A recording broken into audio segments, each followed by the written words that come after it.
what a wonderful summer we've had together. VBS and youth camps and cookouts, welcoming Lori Hicks to our church as our new music director, finishing up the series in Ephesians, and there's just so much more. It's really been a great summer. So as we transition to the fall, we wanted to talk to you a little bit about what we're going to be focusing on in the coming months. If you were with us at the end of the summer, or at the beginning of the summer, we got together in June for a dinner. It was a Vision 2030 celebration. We had finished our long-term vision process, and we had identified through that 4 different priorities that we want to focus on in the next 7 years. They were a culture of intentional community. Secondly, a culture of discipleship. And third, a culture of missional impact. And finally, a culture of invitation. And this culture of invitation, that's what we really want to focus on this year, to think about and explore and see how we can develop a greater sense of invitation into a relationship with Christ, into relationship in terms of our faith community for those within the church and those outside of the church. When you think of a culture of invitation, Molly, what comes to your mind?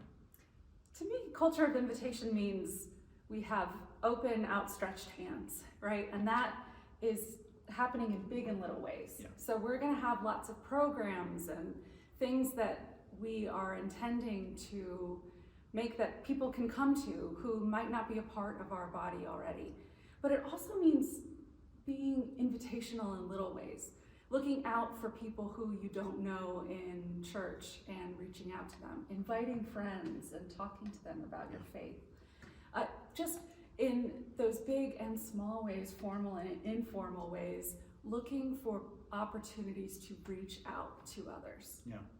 And we're going to be talking about that on Sunday, right? Yep, the Sunday sermon's coming from John chapter 1.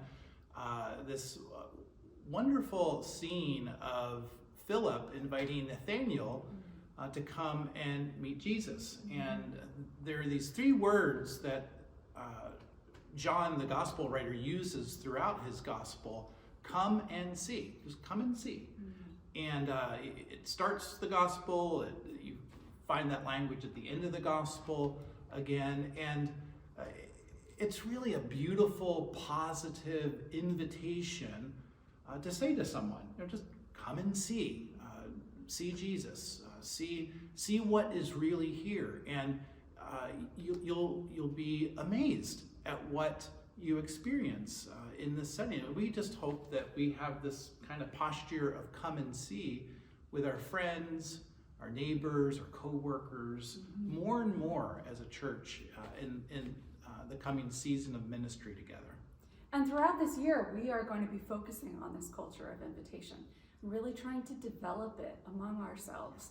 So our Lenten Discipleship Initiative this coming year will be focused on that, and we're going to be having worship gatherings and speakers and opportunities for things that we just hope you can't help but want to invite the people in your life to. Yeah. So we really want to be able to invite people to see what God is doing among his people. Kris, why don't you talk to us about our upcoming sermon series? Yeah, and we're in a couple weeks we'll start a new series, and we're going to look at the very first book of the Bible, Genesis, and we'll entitle the series "Think Different," and we'll find that part of the purpose of Genesis is really invitational.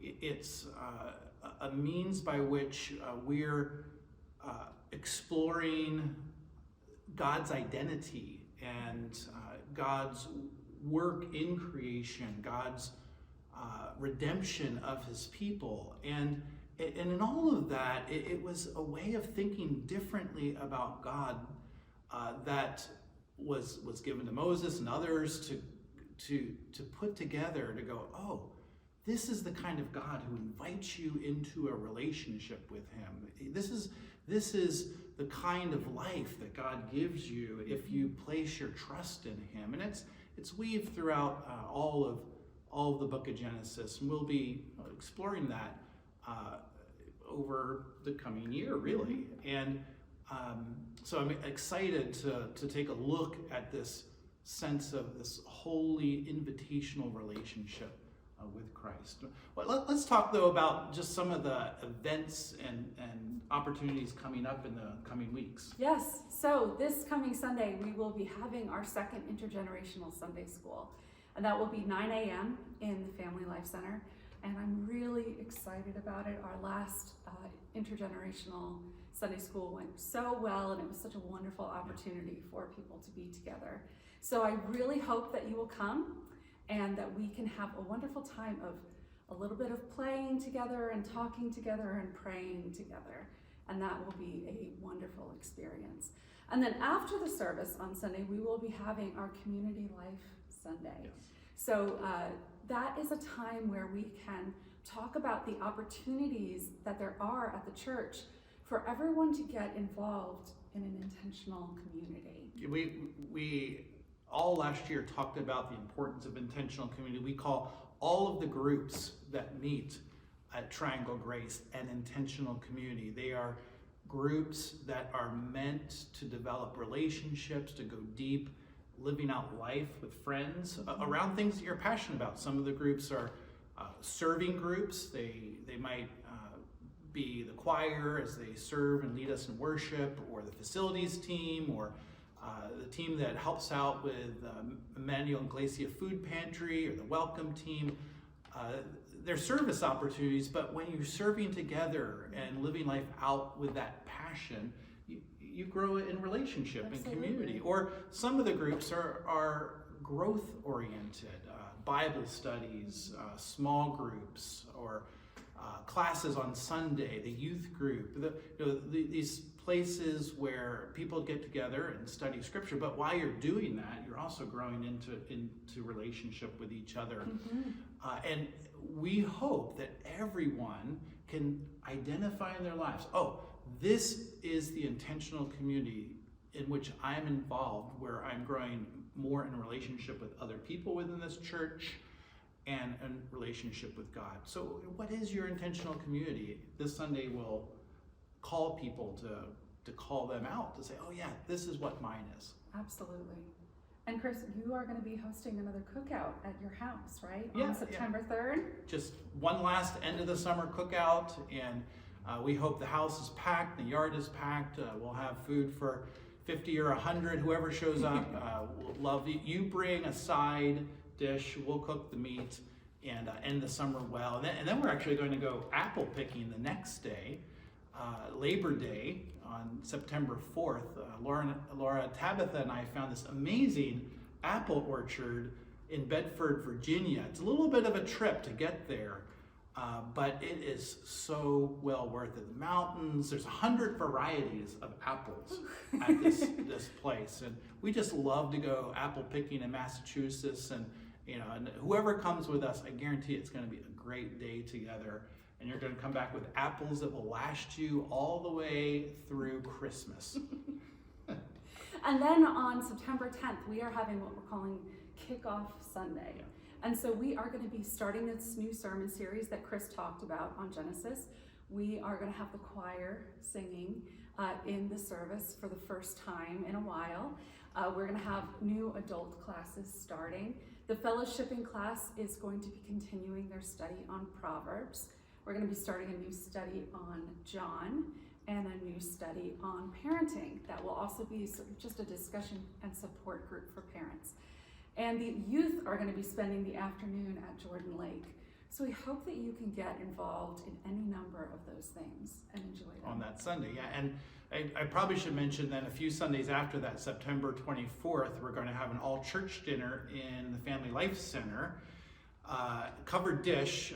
We're not going to provide anything but the beverages. So everybody has to bring meat and casseroles and just a really classic all church covered dish dinner. But the focus of it, we'll talk a little bit more about the culture of invitation. There'll be a time for Q&A where you can ask any questions that are on your mind to the staff or other leaders of the church. But one of the primary motivations is that we want to use this as a fundraiser in order to replace the green chairs Absolutely. in the time. Family Life Center. So we hope there's a great turnout for that.